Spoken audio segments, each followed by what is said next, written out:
Yes my dear students, हम आ गए हैं स्टेट ऑफ सिस्टम वाले टॉपिक पर और ये सीरीज़ एनसीईआरटी सीरीज़ की हम बात कर रहे हैं। यस, इस सीरीज़ में मैं आपको एनसीईआरटी की पावर दिखाना चाहता हूँ कि एनसीईआरटी अगर आप पढ़ लेते हैं तो ये जो हमें टॉपिक हार्ड लगता है, कौन सा थर्मोडायनेमिक्स जो हार्ड टॉपिक लगता है वो कितना ईजी हो जाएगा और आपके जेई मेंस के सारे क्वेश्चन होने स्टार्ट हो जाएंगे, नीट के सारे क्वेश्चन होने स्टार्ट हो जाएंगे।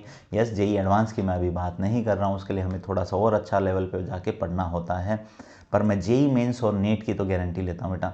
यस, अगर आपने एनसीईआरटी अच्छे तरीके से कर ली है तो आपके जेई मेंस और नीट के क्वेश्चन गलत होने वाले नहीं हैं।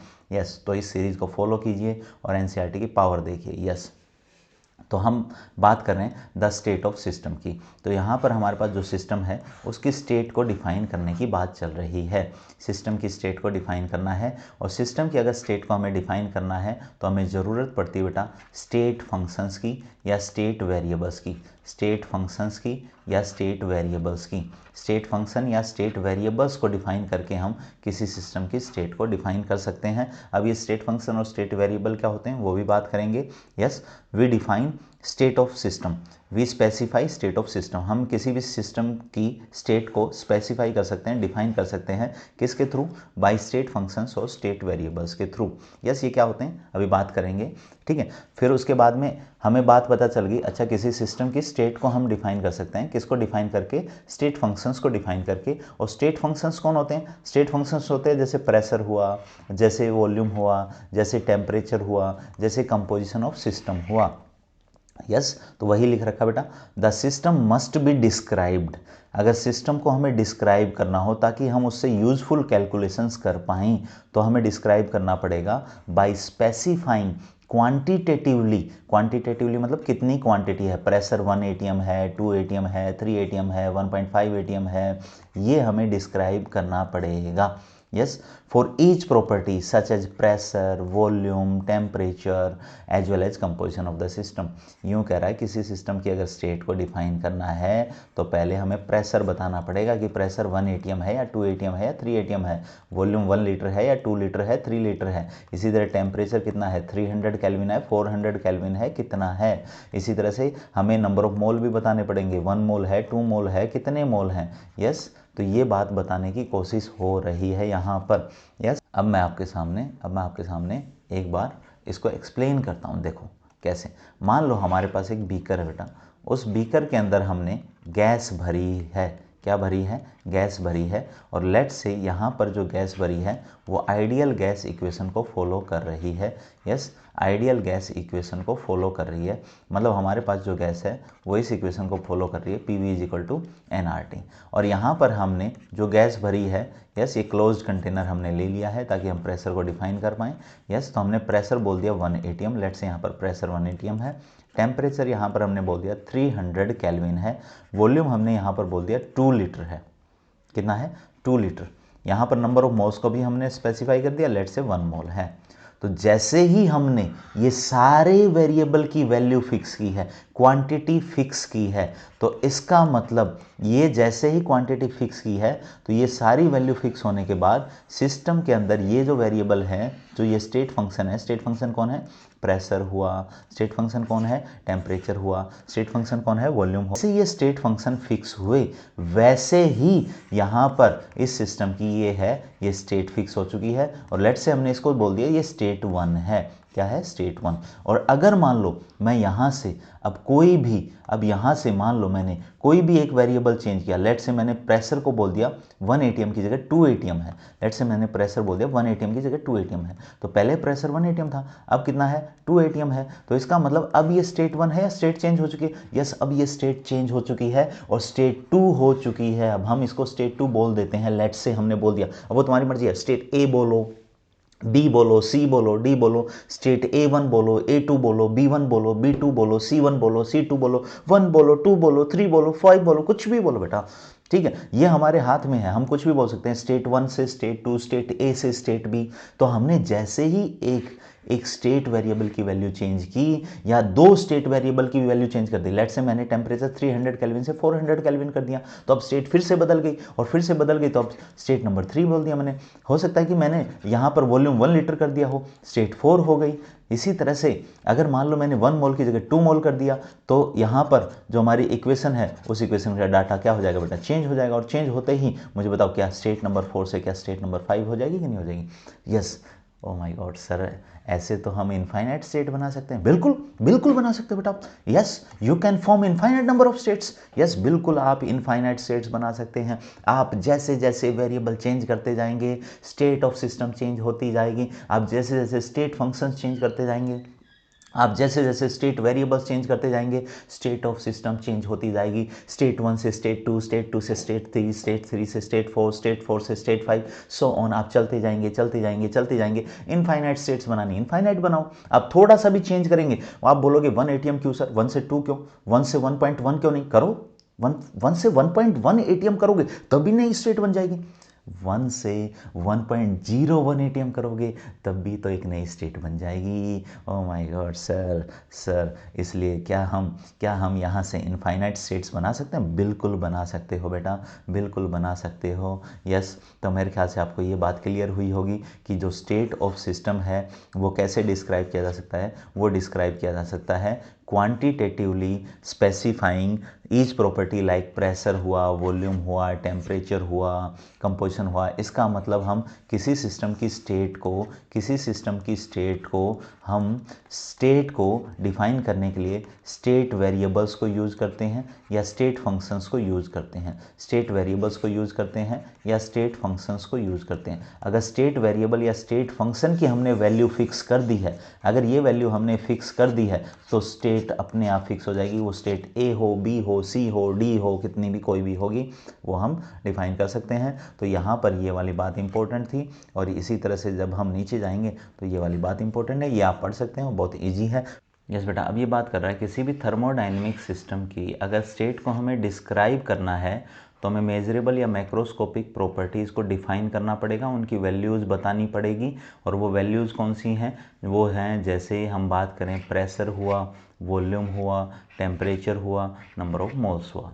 इसका मतलब हमें किसी सिस्टम की अगर स्टेट को डिफाइन करना है तो हमें बताना पड़ेगा कि प्रेशर 1 एटीएम है या 2 एटीएम है या 3 एटीएम है या 4 एटीएम है, वॉल्यूम 1 लीटर है, 2 लीटर है, 3 लीटर है या कितना है। हमें बताना पड़ेगा नंबर ऑफ मोल कितने हैं, 1 मोल हैं, 2 मोल हैं, 3 मोल हैं, कितने हैं। हमें बताना पड़ेगा कि यहाँ पर टेम्परेचर कितना है, 300 केल्विन है, 400 केल्विन है, कितना है, वो हमें बतानी पड़ेंगी। और ये कौन सी प्रॉपर्टी है? मैक्रोस्कोपिक प्रॉपर्टी है। तो मैक्रोस्कोपिक प्रॉपर्टी कौन सी प्रॉपर्टी होती है? जो सिंगल एटम पर या सिंगल मॉलिक्यूल पर अप्लाई नहीं होती, जो इंडिविजुअल एटम पर या इंडिविजुअल मॉलिक्यूल पर अप्लाई नहीं होती। तो ये कहाँ अप्लाई होती हैं? जब हमारे पास बहुत सारे एटम इकट्ठे हों, बहुत सारे एटम्स हों या बहुत सारे मॉलिक्यूल्स हों, तो वहाँ पर ये कलेक्टिवली अप्लाई होती हैं। तो ऐसी प्रॉपर्टीज़ को हम बोलते हैं क्या? Macroscopic properties. तो मैक्रोस्कोपिक प्रॉपर्टीज़ को डिफाइन करके हम किसी सिस्टम की स्टेट को बता सकते हैं। अगर मान लो हमने इन मैक्रोस्कोपिक प्रॉपर्टीज़ की वैल्यू को फिक्स कर दिया है तो इसका मतलब स्टेट भी फिक्स हो चुकी है। और उस स्टेट को हम नाम दे सकते हैं कि लेट से वो स्टेट 1 है, क्योंकि वहाँ इक्विलिब्रियम आ चुका है। क्योंकि जैसे ही मैक्रोस्कोपिक प्रॉपर्टीज़ की वेरिएबल्स की वैल्यू फिक्स हो जाती है, कोई भी वेरिएबल चेंज नहीं होता, तो उसी को हम क्या बोलते हैं? इक्विलिब्रियम। तो जैसे ही हमारे पास मैक्रोस्कोपिक प्रॉपर्टीज़ की वैल्यू फिक्स हुई तो इक्विलिब्रियम आया, और जैसे इक्विलिब्रियम आया तो हम वहाँ पर थर्मोडायनेमिक्स के लॉज लगा पाएंगे। तो वहाँ पर हम उसको डिफाइन करना शुरू कर देंगे कि वो एक स्टेट 1 है। और जैसे ही वो चेंज होगी तो एक कई नई वैल्यू आएगी, वहाँ पर इक्विलिब्रियम आएगा, और वहाँ पर इक्विलिब्रियम आते एक नई स्टेट डिफाइन हो जाएगी। फिर वहाँ पर भी थर्मोडायनेमिक्स के लॉज लगा पाएंगे। आई होप ये बात समझ में आई होगी। यस, ये इंपॉर्टेंट बात है। अब वो यहाँ पर डिफाइन कर रहा है स्टेट फंक्शन को या स्टेट वेरिएबल्स को, कि स्टेट फंक्शन क्या होते हैं या स्टेट वेरिएबल क्या होते हैं। तो स्टेट वेरिएबल या फंक्शन क्या होते हैं? Variables like pressure, volume, temperature are called state variables और स्टेट फंक्शन। यस, जैसे यहाँ पर उसने ऊपर एग्जाम्पल दिया है, ऊपर देखो, ऊपर उसने क्या बोला है? ऊपर उसने कहा है कि अगर हम बात करें, ऊपर वाली पहली लाइन पढ़ा देता हूँ मैं आपको, कि उसने कहा किसी थर्मोडायनेमिक सिस्टम की स्टेट को अगर डिस्क्राइब करना है देन बाय इट्स मेजरेबल और मैक्रोस्कोपिक प्रॉपर्टीज़ के थ्रू ये किया जा सकता है। Yes, we can describe the state of a gas. अगर हमें किसी स्टेट को डिफाइन करना है, किसकी स्टेट को? गैस की स्टेट को। तो अगर मान लो हमारे पास कोई गैस है और गैस का अगर कंटेनर है, तो हमें अगर इसकी स्टेट को डिफाइन करना है, तो स्टेट को डिफाइन करना तो बेटा डिफाइन कब कर पाएंगे? जब इक्विलिब्रियम होगा। और इक्विलिब्रियम कब होगा? जब इसमें जो भी ऑब्जर्वेबल्स हैं उन सब की वैल्यू कांस्टेंट हो जाएगी। और ऑब्जर्वेबल कौन कौन होते हैं गैस में? प्रेशर होता है। तो लेट से मैंने कहा प्रेशर 1 एटीएम है, वॉल्यूम है, मैंने कहा वॉल्यूम 1 लीटर है, मैंने कहा यहाँ पर नंबर ऑफ मोल 1 मोल है, मैंने कहा टेम्परेचर यहाँ पर 300 केल्विन है। तो देखो जितने भी ऑब्जर्वेबल हैं उनकी वैल्यू को अगर मैंने कांस्टेंट कर दिया है तो इसका मतलब यहाँ इक्विलिब्रियम है। और इक्विलिब्रियम है तो इसका मतलब अब मैं इसको डिफाइन कर सकता हूँ, यहाँ पर थर्मोडायनामिक्स के लॉज लगा सकता हूँ। तो अब मुझे यहाँ पर जो इस टाइम पर जब ये सारे वेरिएबल कांस्टेंट हैं, तो अब इस टाइम पर मैं इस सिस्टम को यूँ कहूँगा कि ये सिस्टम है, ये किसी स्टेट ए के अंदर है। किस में है? स्टेट ए के अंदर। ए बोलो, 1 बोलो, 2 बोलो, 3 बोलो, 4 बोलो, 10 बोलो, 20 बोलो, 50 बोलो, उससे कोई फर्क नहीं पड़ता। हमने डिफाइन कर दिया कोई एक स्टेट है, यहाँ पर क्या है? स्टेट है कोई भी एक। यस, जैसे ही मैं इनमें से कोई वेरिएबल चेंज कर दूंगा तो ये दूसरी स्टेट में चला जाएगा, स्टेट बी में चला जाएगा, यहाँ पर भी एक कोई नया इक्विलिब्रियम आ चुका होगा। यस, तो अगर हम बात करें तो वो यूँ कह रहा है कि अगर मुझे कभी स्टेट को डिफाइन करना है, तो किसी गैस की अगर मुझे स्टेट को डिफाइन करना है, तो उसके अंदर जो ये वेरिएबल्स हैं, जो ये मैक्रोस्कोपिक प्रॉपर्टीज़ हैं, मैक्रोस्कोपिक प्रॉपर्टी कौन है? Pressure, volume, number of mole, temperature, इनको मुझे फिक्स करना पड़ेगा। जैसे ही मैं फिक्स करूँगा कोई एक स्टेट हो जाएगी फिक्स, फिर मैंने जैसे ही चेंज किया, मतलब कोई नया इक्विलिब्रियम आया, तो फिर कोई नई स्टेट आ जाएगी। अब कह रहा है ये जो वेरिएबल्स हैं जिनके थ्रू हमने स्टेट को डिफाइन किया है, ये इन वेरिएबल्स को हम बोलते हैं स्टेट फंक्शन या स्टेट वेरिएबल्स। क्या बोलते हैं? स्टेट फंक्शंस या स्टेट वेरिएबल्स। अब ये जो स्टेट फंक्शन और स्टेट वेरिएबल हैं, ये हमारे सिर्फ स्टेट पर डिपेंड करेंगे। इनको कोई मतलब नहीं कि स्टेट 1 से स्टेट 2 आपने कैसे अचीव की है। जैसे फॉर एग्जांपल मैं अगर तुम्हें कहूँ कि हमारे पास स्टेट 1 है और यहाँ पर स्टेट 2 है, ये स्टेट 1 से स्टेट 2 में हमारा सिस्टम जा रहा है, स्टेट 1 से स्टेट 2 में हमारे पास सिस्टम जा रहा है। और स्टेट 1 में हमारे पास जो टेम्परेचर है वो 25 डिग्री सेल्सियस है, और स्टेट 2 में हमारे पास जो टेम्परेचर है वो 35 डिग्री सेल्सियस है। तो हो सकता है कि तुमने एक ही स्टेप में 10 डिग्री सेल्सियस टेम्परेचर बढ़ा दिया हो, या हो सकता है पहले तुमने 5 डिग्री बढ़ाया हो, फिर एक एक डिग्री करके और 5 बार तुमने बढ़ाया हो 1 डिग्री सेल्सियस, 1 डिग्री सेल्सियस, फिर से 1 डिग्री सेल्सियस, फिर से 1 डिग्री सेल्सियस और फिर से 1 डिग्री सेल्सियस। यस, तो अब तुमने दो अलग अलग रास्तों के थ्रू, एक बार तो तुमने सीधा एक ही स्टेप में 10 डिग्री बढ़ा दिया, और एक बार तुमने क्या किया है, बहुत सारे स्टेप्स के थ्रू तुमने 10 डिग्री सेल्सियस टेम्परेचर बढ़ाया है। तो ये जो रास्ते हैं इनके ऊपर डिपेंड नहीं करेगा कि तुमने रास्ता कौन सा सेलेक्ट किया है, वो डिपेंड करेगा स्टेट के ऊपर। कौन? ये जो स्टेट वेरिएबल हैं या स्टेट फंक्शन है, ये सिर्फ डिपेंड करेंगे इन स्टेट्स के ऊपर। उनका कोई मतलब नहीं कि आपने रास्ता कौन सा सेलेक्ट किया, पाथ कौन सा सेलेक्ट किया है। यस, तो अगली बात वो यही बोल रहा है बेटा। यस, अगली बात वो यही बोल रहा है। एक बार पढ़ते हैं अगली बात को। यस, एक बार पढ़ते हैं अगली बात को। यस, पढ़ो। देखो, variables like pressure, volume, temperature are called state variables और state functions because their values depend only on the state of the system. Oh my god, वही तो बात है, क्योंकि इनकी वैल्यू सिर्फ स्टेट पर डिपेंड करती है। इनकी वैल्यू स्टेट पर डिपेंड करती है, वो डिपेंड नहीं करती कि वो स्टेट कैसे अचीव हुई है, and not on how it is reached. ये स्टेट कैसे आई उससे उनको कोई मतलब नहीं है। सिर्फ स्टेट के ऊपर जो वेरिएबल्स डिपेंड करते हैं उनको हम बोलते हैं स्टेट फंक्शन। मतलब जो टेम्परेचर है वो सिर्फ स्टेट पर डिपेंड करेगा, स्टेट पर डिपेंड करेगा। ठीक है, तो अगर हम बात करें तो टेम्परेचर सिर्फ किस पर डिपेंड करेगा बेटा? स्टेट पर डिपेंड करेगा। इसीलिए टेम्परेचर को हम क्या बोलते हैं? स्टेट फंक्शन बोलते हैं। क्या बोलते हैं? स्टेट फंक्शन बोलते हैं।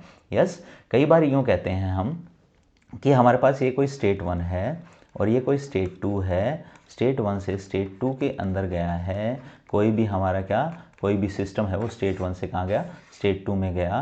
तो यहाँ पर टेम्परेचर का चेंज हुआ है।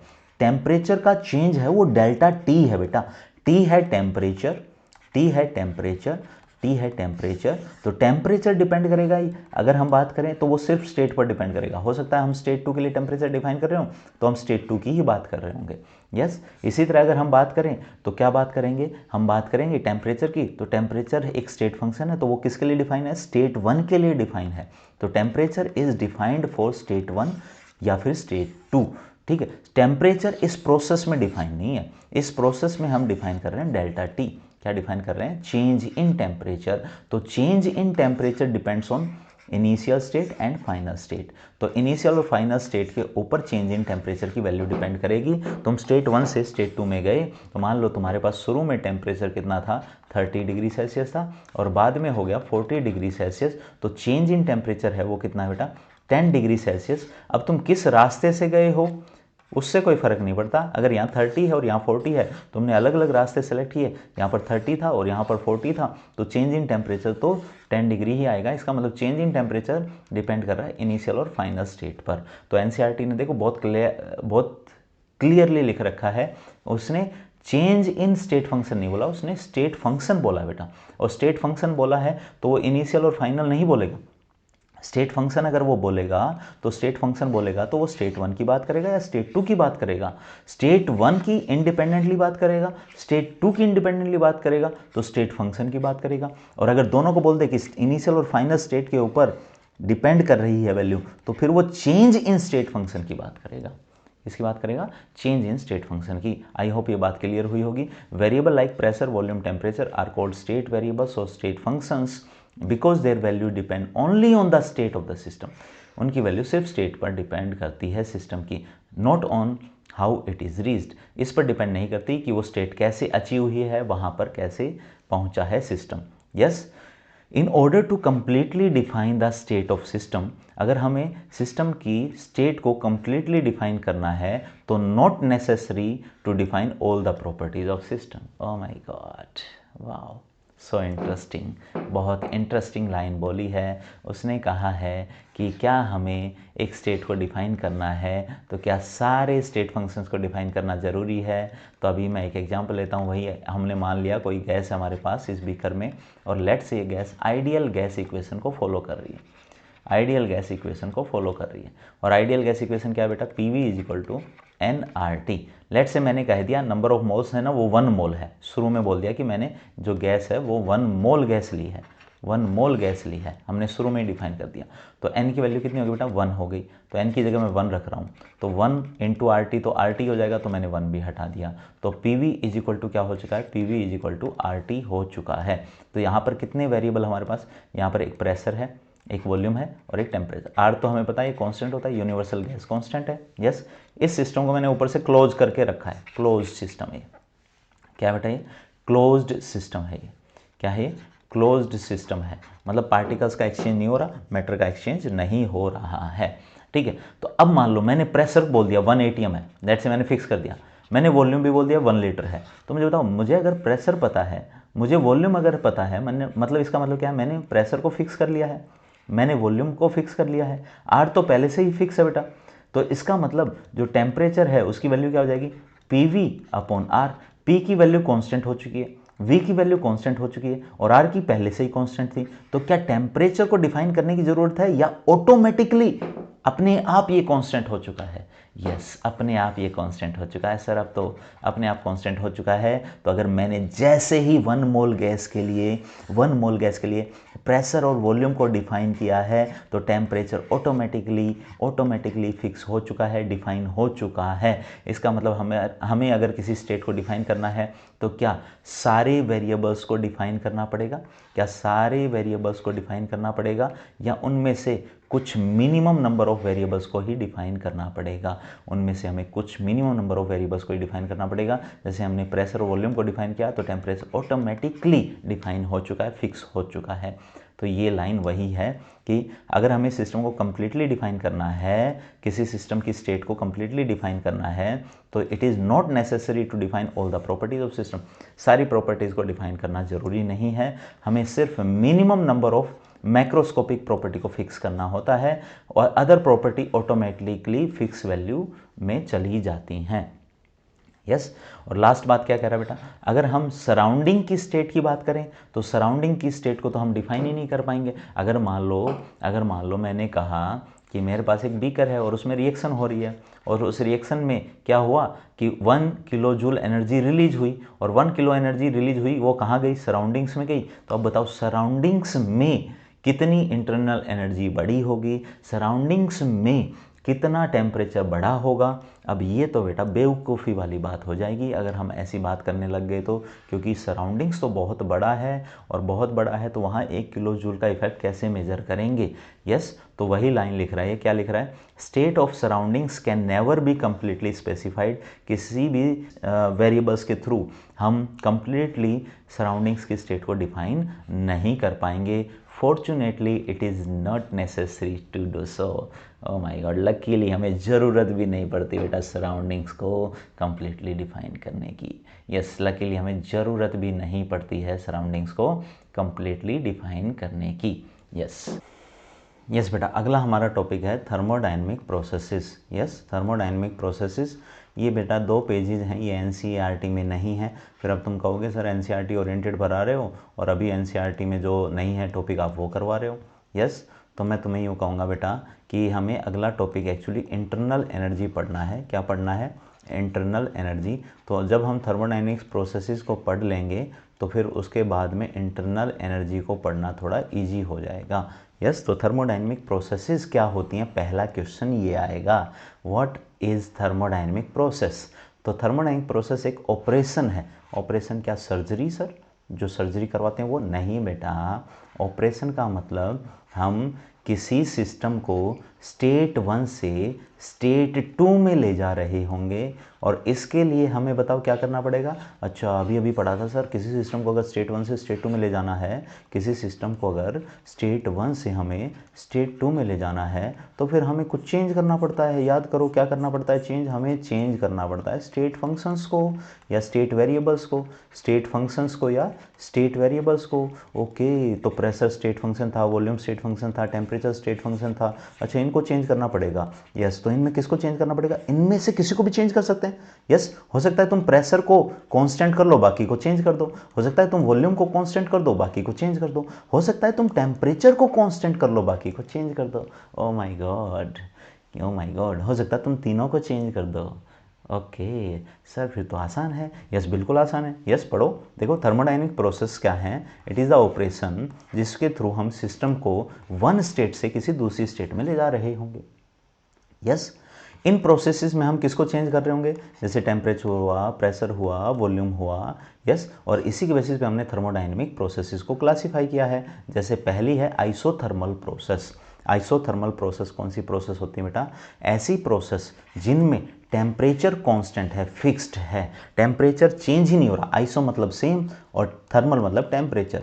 ऐसी प्रोसेस जिसमें टेम्परेचर चेंज ना हो, मतलब हमने कोई स्टेट 1 से और स्टेट 2 में हम सिस्टम को लेके गए हैं, और स्टेट 1 में और स्टेट 2 दोनों में ही टेम्परेचर टी है, मतलब टेम्परेचर को चेंज ही नहीं हुआ, और टेम्परेचर को चेंज नहीं हुआ तो हम चेंज इन टेम्परेचर निकालेंगे, तो T माइनस टी, तो चेंज इन टेम्परेचर कितना आएगा बेटा, 0 आ जाएगा।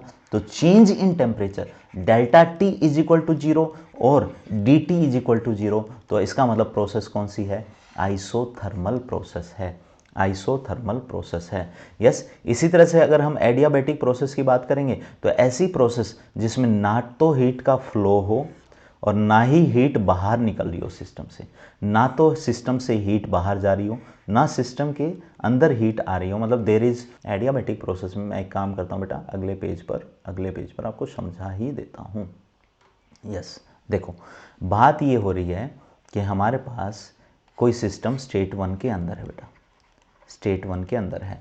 तो हमने अभी अभी आइसोथर्मल पढ़ा, सिस्टम स्टेट 1 से कहाँ गया, स्टेट 2 में गया। तो इसका टेम्परेचर लेट से T1 है, तो इसका भी टेम्परेचर अगर T1 होगा तो चेंज इन टेम्परेचर मतलब डेल्टा T कितना हो जाएगा, T1 minus T1 is equal to 0। Yes, तो सिंपल सी बात है, यहाँ पर डेल्टा T 0 हो जाएगा या फिर dt 0 हो जाएगा, dt 0 हो जाएगा। इसका मतलब चेंज इन टेम्परेचर 0 हो, तो ऐसी प्रोसेस को हम क्या बोलते हैं, आइसोथर्मल प्रोसेस बोलते हैं। ठीक है, अब तुम कहोगे सर इसी तरह से एडियाबैटिक में हम क्या कर देंगे, एडियाबैटिक में हम कर देंगे कि इसकी हीट Q1 है, इस स्टेट की हीट Q1 है और इस स्टेट की हीट इसकी भी Q1 है। तो बेटा यहीं पर मात खा जाओगे आप। ओह माय गॉड, यहीं पर आप मात खा जाओगे बेटा, यहीं पर मात खा जाओगे और हो जाएगी गड़बड़। क्यों सर, क्यों? अगर Q1 और Q1 दोनों कर दिए तो मैं अगले स्टेप में डेल्टा Q निकाल लूँगा और डेल्टा Q आ जाएगा Q1 और माइनस Q1, तो डेल्टा Q की जगह मैं DQ लिख दूंगा, DQ आ जाएगा 0। और ये देखो अभी अभी आपने लिख रखा, ये लिख रखा, मैंने देखा था, अभी अभी देखा था, आपने ये लिख रखा है DQ = 0 होता है इसी प्रोसेस में, तो एडियाबैटिक में। तो ये मेरी बात तो बिल्कुल सही है। अरे बेटा मेरी बात भी सुनो तुम, मेरी बात भी सुनो तुम। ये एक्चुअली DQ = 0 है, ये चेंज इन हीट नहीं है बेटा, चेंज इन हीट नहीं है बेटा।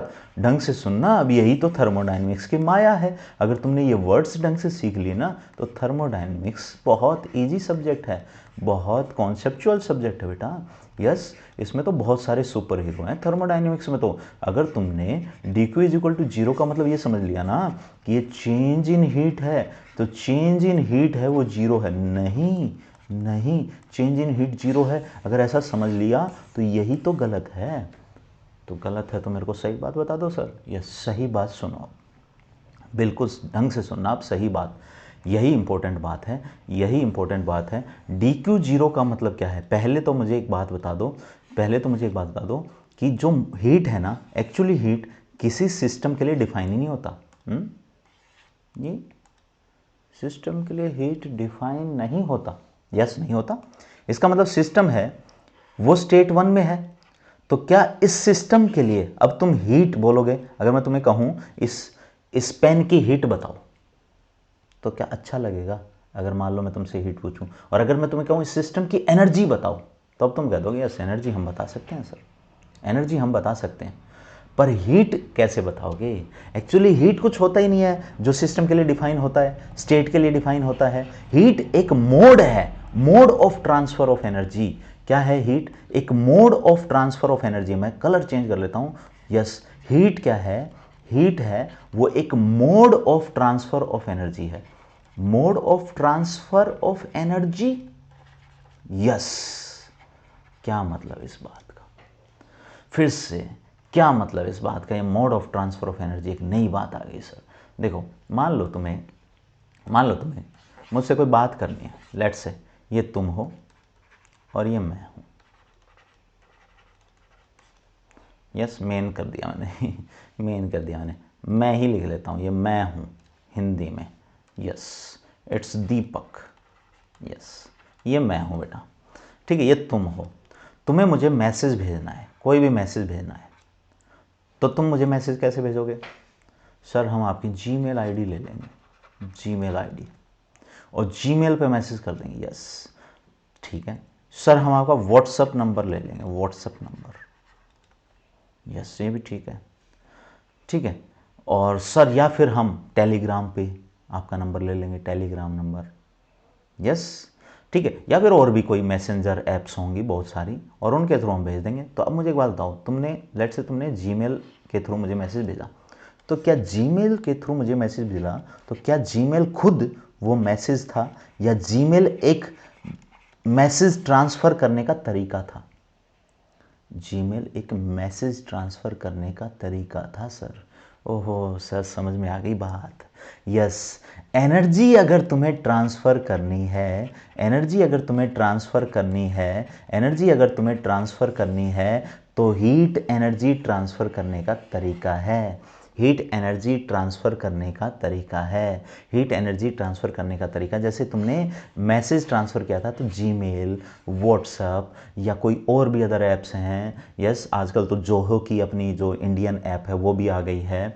यस ठीक है, अराकाई, ठीक है। तो अगर हम बात करें तो हमारे पास मैसेज भेजने के लिए जो ऐप हैं, तरीके हैं, मैसेज को ट्रांसफ़र करने का जो तरीका है, वो मैसेज को ट्रांसफ़र करने का जो तरीका है वो है जीमेल, वो है व्हाट्सअप। यस, वो खुद मैसेज नहीं है। उसी तरह से एनर्जी को ट्रांसफ़र करने का तरीका है बेटा हीट, एनर्जी को ट्रांसफ़र करने का तरीका है हीट। एक और एग्जांपल से समझ सकते हैं, ऐसे एक और एग्जांपल समझ सकते हैं। मान लो तुम IIT में तुम्हारा सिलेक्शन हो गया और लेट से तुमने खूब पैसे कमा लिए, लेट से तुम्हारे पास 1000 करोड़ रुपए हो चुके हैं, और तुम एक दिन सुबह उठे और तुम्हें याद आया कि वो दीपक सर ने हमें थर्मोडायनेमिक्स कराई थी और उसकी वजह से मेरा IIT में सिलेक्शन हो गया था, और इसलिए मेरे को कुछ दीपक सर की हेल्प करनी चाहिए, क्योंकि वो एक इंस्टीट्यूट बनाना चाह रहे हैं और उसके लिए पैसे चाहिए, ज़बरदस्त पैसे चाहिए, मतलब कि 10-20 करोड़ रुपए चाहिए।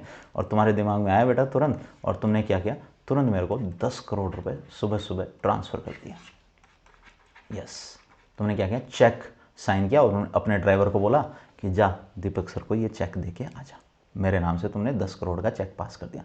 तो बेटा ये चेक है, जो ये चेक तुमने दिया है। यस, या फिर और भी तरीके हो सकते हैं, नेट बैंकिंग से कर दो, अगर मान लो ड्राइवर के ऊपर भरोसा ना हो तुम्हें, यस नेट बैंकिंग से भी कर सकते हो, या हो सकता है तुम खुद आ जाओ चेक देने, ठीक है। तो या फिर तुमने कोई मान लो तुमने ऑनलाइन ट्रांसफ़र कर दिए नेट बैंकिंग के थ्रू, यस नेट बैंकिंग के थ्रू किया जा सकता है, ठीक है। तो नेट बैंकिंग के थ्रू तुमने ट्रांसफ़र कर दिया, लेट्स से।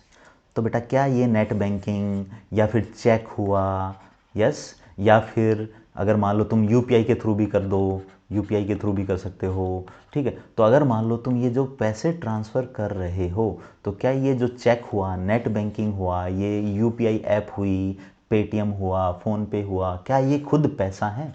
खुद पैसा है या पैसा ट्रांसफ़र करने का तरीका है, या पैसा ट्रांसफ़र करने का तरीका है? सर ये तो पैसा ट्रांसफ़र करने के तरीके हैं, सर ये तो पैसा ट्रांसफ़र करने के तरीके हैं, ये तो पैसा ट्रांसफ़र करने के तरीके हैं, ये तो खुद पैसा नहीं है। सेम वही कहानी है बेटा, सेम वही कहानी है बेटा। एनर्जी का अगर हम बात करें, एनर्जी की अगर हम बात करें, तो एनर्जी को हम मान लेते हैं पैसा, एनर्जी को हम क्या मान लेते हैं, पैसा। तो हमारे पास कोई सिस्टम है, वो स्टेट 1 में है, किस में है, स्टेट 1 में है, और स्टेट 1 से सिस्टम कहाँ जा रहा है बेटा, स्टेट 2 में जा रहा है, स्टेट 2 में जा रहा है। तो इसके पास कुछ एनर्जी है, इसके पास कुछ एनर्जी E1 है, और इसके पास कुछ एनर्जी E2 है। तो एनर्जी ट्रांसफ़र करने का तरीका है हीट, हीट एनर्जी ट्रांसफ़र करने का तरीका है, एनर्जी ट्रांसफ़र करने का तरीका है बेटा हीट।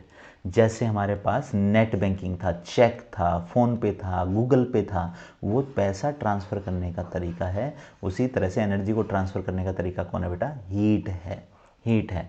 तो अब क्या तुम यूं कहना चाहोगे कि इसके पास इतनी नेट बैंकिंग है, 10 करोड़ नेट बैंकिंग है, वो तो अच्छा ही नहीं लगेगा बेटा।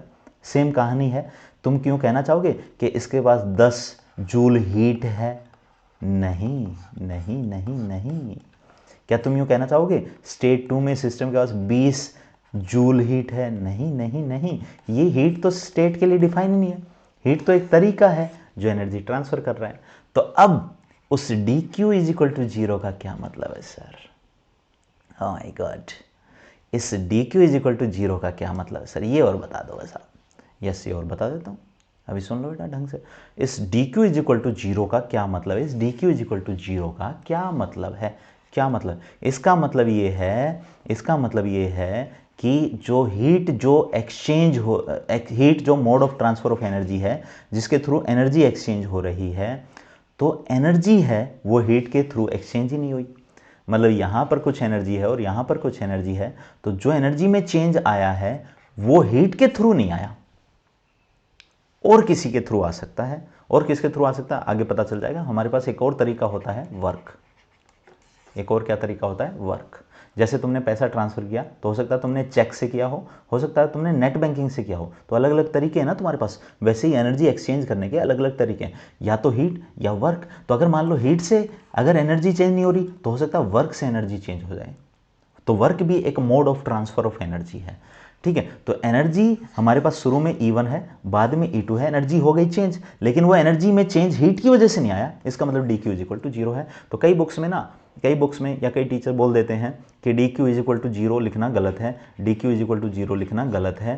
तो बेटा मैं यूं ही कहना चाहूँगा कि actually dq is equal to 0 का मतलब ये है कि हमारी अगर किसी बुक में लिखा है तो अच्छी बात है, नहीं लिखा तो q इज इक्वल टू 0 लिख देगा, तो वो मतलब एक ही है, चाहे q इज इक्वल टू 0 लिखे चाहे dq इज इक्वल टू 0 लिखे। तो इन दोनों का मतलब क्या होता है वो मैं तुम्हें समझाना चाह रहा हूँ, यस वो मैं तुम्हें समझाना चाह रहा हूँ।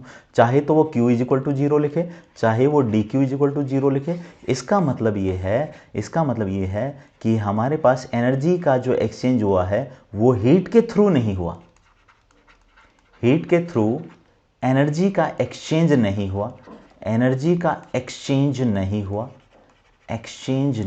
हुआ जब सिस्टम स्टेट 1 से स्टेट 2 में गया है। जब सिस्टम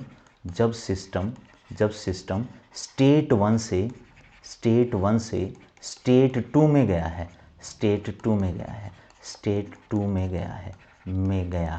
ओह माय गॉड, बहुत इंटरेस्टिंग लगा होगा और बहुत मजा आया होगा इस टॉपिक में। I think dQ is equal to 0 का भी मतलब सेम ही है, सेम मतलब है हीट के थ्रू हम सिस्टम की एनर्जी का एक्सचेंज नहीं कर रहे हैं। dQ इज इक्वल टू 0 का मतलब यूं मत कह देना कि स्टेट 1 में और स्टेट 2 में दोनों में जो हीट है उसका डिफरेंस 0 है, नहीं, ये मतलब नहीं है। इसका मतलब ये है जो हमने mode of transformation of energy है वो हीट के थ्रू नहीं किया। हमारी जो एनर्जी का एक्सचेंज हुआ है स्टेट 1 से स्टेट 2 में, अगर हमारे पास जो एनर्जी अलग अलग है सिस्टम के पास लेट से एनर्जी E2 है, E1 है, तो ये जो अलग अलग एनर्जी हैं, ये अलग एनर्जी कैसे ट्रांसफॉर्म हुई है, कैसे पहली स्टेट से दूसरी स्टेट में एनर्जी अलग हुई है, वो हीट के थ्रू तो नहीं हुई पक्का। अगर dQ इज इक्वल टू 0 है तो भी मतलब वही है, चाहे वो dQ इज इक्वल टू 0 लिखे, चाहे Q इज इक्वल टू 0 लिखे। कई बोल देते हैं कि dQ इज इक्वल टू 0 लिखना गलत है, क्योंकि वो इस तरीके से समझाते हैं कि Q1 और Q2 उसको डिफरेंस डिफाइन ही नहीं कर सकते, क्योंकि हम स्टेट 1 के लिए Q1 बोल नहीं पाएंगे, स्टेट 2 के लिए Q2 डिफाइन नहीं कर पाएंगे। मैं उनकी बात भी गलत नहीं कह रहा, लेकिन बुक्स में, अच्छी बुक्स में dQ इज इक्वल टू 0 लिखा है। तो dQ इज इक्वल टू 0 लिखने का उनका पर्पज क्या है? अच्छी बुक्स में जो dQ इज इक्वल टू 0 लिखा उसका पर्पज क्या है? वो यूं कहना चाह रहे हैं कि जो एनर्जी का एक्सचेंज है वो हीट के थ्रू नहीं हुआ है जब सिस्टम स्टेट 1 से स्टेट 2 में गया। मतलब मैंने हिंदी में सारी बात लिख दी बेटा, सारी बात लिख दी। बहुत कॉम्प्लेक्स जो टॉपिक था, बहुत कॉम्प्लेक्स जो एक कॉन्सेप्ट था, उसको मेरे ख्याल से मैंने थोड़ा सा इजी करने की कोशिश की है। यस, ठीक है, बाकी सारी चीज़ें आसान हैं। ठीक है, आगे हम चल सकते हैं। एडियाबैटिक प्रोसेस कौन सी प्रोसेस होती हैं? ऐसी प्रोसेस जिनमें those process in which no heat can flow into और आउट ऑफ द सिस्टम के अंदर ना तो हीट आ सकती है, ना सिस्टम से बाहर हीट जा सकती है। मतलब जो एनर्जी का एक्सचेंज है वो हीट के थ्रू नहीं हो सकता है। तो ऐसा किस में किया जा सकता है बेटा? ऐसा थर्मस फ्लास्क में किया जा सकता है, ऐसा ऐसे सिस्टम में किया जा सकता है जिसकी जो बाउंड्री है वो एडियाबैटिक बाउंड्री हो। एडियाबैटिक बाउंड्री का मतलब क्या है? ऐसी बाउंड्री के थ्रू हीट का एक्सचेंज नहीं हो सकता, ऐसी बाउंड्रीज के थ्रू हीट का एक्सचेंज नहीं हो सकता है। यस बेटा, अगली प्रोसेस आइसोबारिक है। आइसो मतलब सेम, मतलब प्रेशर। ऐसी प्रोसेस जिसमें सेम प्रेशर हो, सेम प्रेशर थ्रू आउट हो, तो इसका मतलब चेंज इन प्रेशर कितना हो जाएगा बेटा? 0 हो जाएगा। तो dP इज इक्वल टू 0 या delta P is equal to 0। तो delta P is equal to 0 मतलब P2 minus P1 is equal to 0। इसका मतलब प्रेशर है क्या? वो स्टेट फंक्शन है। यस, बिल्कुल स्टेट फंक्शन है, स्टेट वेरिएबल है। मतलब स्टेट 1 के लिए भी प्रेशर डिफाइन होगा और स्टेट 2 के लिए भी प्रेशर को डिफाइन करेंगे। तो यहाँ प्रेशर हमने P2 बोल दिया और यहाँ प्रेशर हमने P1 बोल दिया। तो P2 माइनस P1 कितना हो जाएगा? 0। ठीक है, इसी तरह से आइसोकोरिक क्या हो जाएगा बेटा? चेंज इन वॉल्यूम 0 हो जाए। मतलब ऐसी प्रोसेस जिसमें वॉल्यूम कांस्टेंट रहे, वॉल्यूम क्या रहे? कांस्टेंट रहे। तो ऐसी प्रोसेस को हम क्या कहेंगे? आइसोकोरिक प्रोसेस कहते हैं। और साइक्लिक प्रोसेस कौन सी प्रोसेस होती हैं? जब when a system in a given state goes through a number of different processes and finally returns to its initial state. वो यूँ कह रहा है पहले स्टेट 1 में था सिस्टम, अब वो स्टेट 1 से कहीं घूम गया, स्टेट 2 में, स्टेट 3 में, स्टेट 4 में, स्टेट 5 में, स्टेट 6 में, और घूमते घूमते फिर से वापस स्टेट 1 में आ गया। इसका मतलब कोई घर से चला था और वो शाम को घूम फिर के और फिर से वो वापस वहीं पर आ गया है। तो उसको हम क्या बोलते हैं? साइक्लिक प्रोसेस कहते हैं। ऐसी प्रोसेस जिनमें हमारे पास फाइनल स्टेट और इनिशियल स्टेट सेम हो जाएं। ऐसी प्रोसेस जिसमें फाइनल स्टेट और इनिशियल स्टेट क्या हो जाए बेटा? सेम हो जाएं। तो ऐसी प्रोसेस को हम क्या बोलते हैं? साइक्लिक प्रोसेस बोलते हैं। और साइक्लिक प्रोसेस की अगर हम बात करें तो जितने भी हमारे स्टेट फंक्शन होते हैं साइक्लिक प्रोसेस में, उनमें चेंज 0 हो जाता है। जैसे हम थोड़ी देर में अभी पढ़ेंगे, इंटरनल एनर्जी पढ़ेंगे, एंथैल्पी पढ़ेंगे। इंटरनल एनर्जी को U से भी दिखा देते हैं, E से भी दिखा देते हैं। यस, तो चेंज इन इंटरनल एनर्जी 0 हो, चेंज इन एंथैल्पी 0 हो जाएगा, चेंज इन प्रेशर 0 हो जाएगा, चेंज इन टेम्परेचर 0 हो जाएगा। तो जितने भी स्टेट फंक्शन हैं उन सब में चेंज कितना हो जाएगा, 0। अब ये स्टेट फंक्शन क्या होते हैं वो हम बात कर चुके हैं, लेकिन स्टेट फंक्शन के एग्जाम्पल क्या है वो अभी आने वाले टाइम में हम बात करेंगे। यस, तो हमने बेसिकली यहाँ पर कितनी प्रोसेस पढ़ी हैं, 5 प्रोसेसेस पढ़ी हैं। कितनी प्रोसेसेस पढ़ी हैं, 5 प्रोसेसेस पढ़ी हैं। सबसे पहले हमने आइसोथर्मल प्रोसेस देखी। यस, क्या देखे बेटा, आइसोथर्मल। तो ऐसी प्रोसेस जिसके अंदर टेम्परेचर में चेंज ना हो। हमारा सिस्टम स्टेट 1 से स्टेट 2 में जा रहा है, स्टेट 1 से स्टेट 2 में जा रहा है। और अगर मान लो यहाँ टेम्परेचर T1 है और यहाँ भी T1 है, तो मतलब चेंज इन टेम्परेचर कितना है, 0 है, या dt = 0 है। ठीक है, फिर हमने पढ़ा क्या, एडियाबैटिक। एडियाबैटिक को हम बाद में देखते हैं। फिर हमने पढ़ा आइसोबारिक। आइसोबारिक में क्या होगा बेटा, प्रेशर सेम हो जाएगा P1 P1, इसका मतलब डेल्टा P 0 हो जाएगा, या dP = क्या हो जाएगा, 0 हो जाएगा। फिर हमने पढ़ा आइसोकोरिक प्रोसेस। क्या पढ़ा, आइसोकोरिक प्रोसेस। आइसोकोरिक प्रोसेस में क्या हो जाएगा बेटा, वॉल्यूम सेम हो जाएगा। स्टेट 1 में वॉल्यूम V1 है तो स्टेट 2 में वॉल्यूम V2 है। क्या है बेटा, V2 है। ठीक है, स्टेट 1 में वॉल्यूम V1 है और स्टेट 2 में वॉल्यूम V2 है। ठीक है, सॉरी, प्रेशर वॉल्यूम कांस्टेंट हो जाएगा ना, वॉल्यूम कांस्टेंट हो जाएगा तो V1 ही हो जाएगा, क्योंकि हम वॉल्यूम को क्या कर रहे हैं, कांस्टेंट। यस, तो वॉल्यूम दोनों जगह कांस्टेंट हो गया है, तो प्रोसेस को हम क्या बोलेंगे, आइसोकोरिक प्रोसेस। क्या बोलेंगे, आइसोकोरिक प्रोसेस। यस, तो आइसोकोरिक प्रोसेस में क्या होगा, आइसोकोरिक प्रोसेस में वॉल्यूम कांस्टेंट हो जाता है, आइसोबारिक में प्रेशर कांस्टेंट हो जाता है, और आइसोथर्मल में टेम्परेचर कांस्टेंट हो जाता है। तो आइसोकोरिक में बताओ बेटा, डेल्टा V कितना हो जाएगा, V1 - V1 = 0, या dV कितना हो जाएगा, = 0। फिर हमने पढ़ा है क्या, साइक्लिक प्रोसेस। क्या पढ़ा है, साइक्लिक प्रोसेस। तो साइक्लिक प्रोसेस में जो इनिशियल स्टेट थी हमारी, जो इनिशियल स्टेट थी हमारी सिस्टम की, तो हमारा सिस्टम इनिशियल स्टेट से चला और वो कहीं घूमता फिरता वापस से यहीं पर आ गया। इसका मतलब फाइनल स्टेट और इनिशियल स्टेट क्या हो जाए, सेम हो जाए। तो ऐसी प्रोसेस को हम क्या कहेंगे, ऐसी प्रोसेस को हम साइक्लिक प्रोसेस कहेंगे। और साइक्लिक प्रोसेस में जितने भी स्टेट फंक्शंस हैं हमारे, जितने भी स्टेट फंक्शन हैं उनके अंदर जो चेंज है वो किसके बराबर आ जाता है बेटा, 0 के बराबर आ जाता है। यस, ठीक है। अब हमारी जो एक प्रोसेस बची है वो कौन सी बची है, वो हमारी बची है एडियाबैटिक प्रोसेस। कौन सी, एडियाबैटिक प्रोसेस।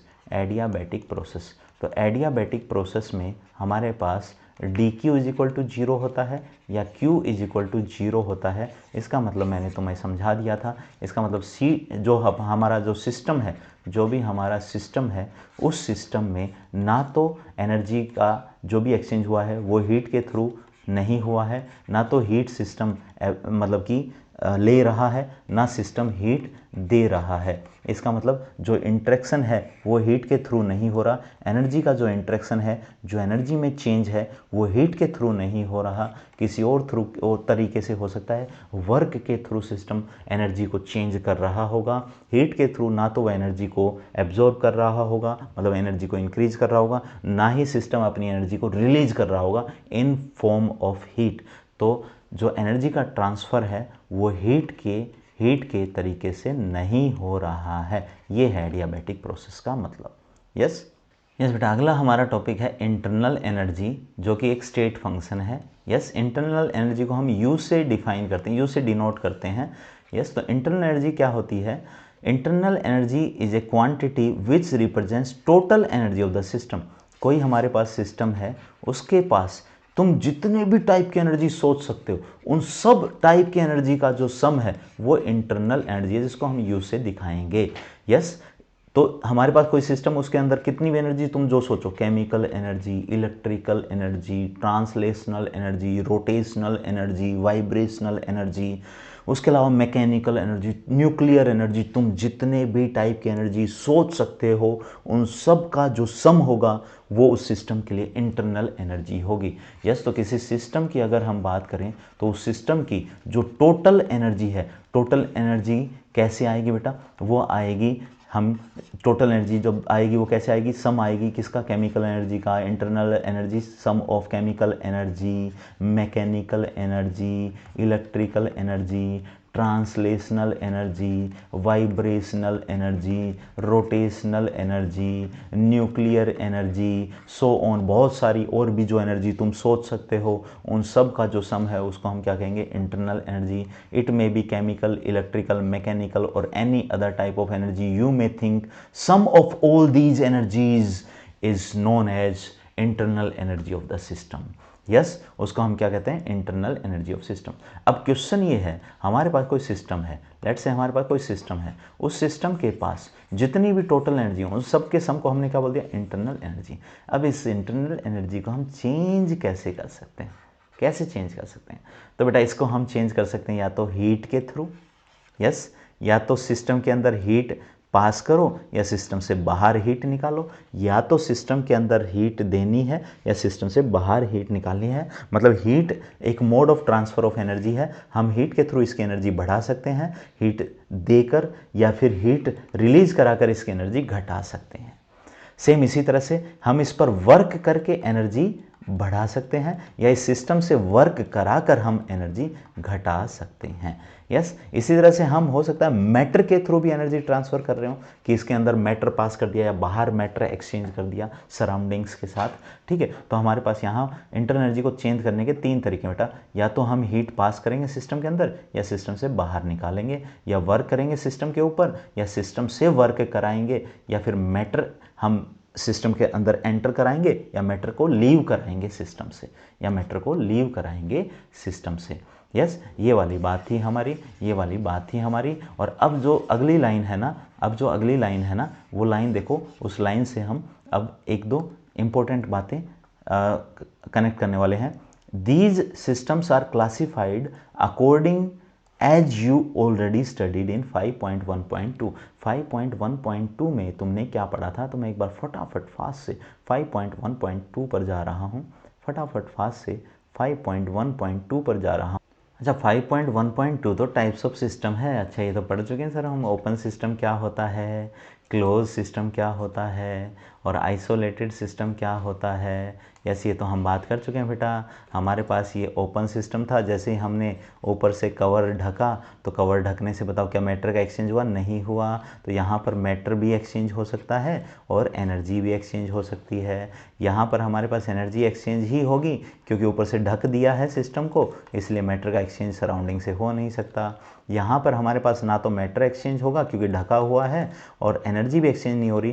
तो अब मेरे ख्याल से आपको ये लाइन का मतलब समझ में आया होगा। कौन सी लाइन का बेटा, कौन सी लाइन का? ये जो अभी उसने बोला था 5.1.2, कौन सी लाइन बोली थी उसने? 5.1.2। यस, 5.1.2।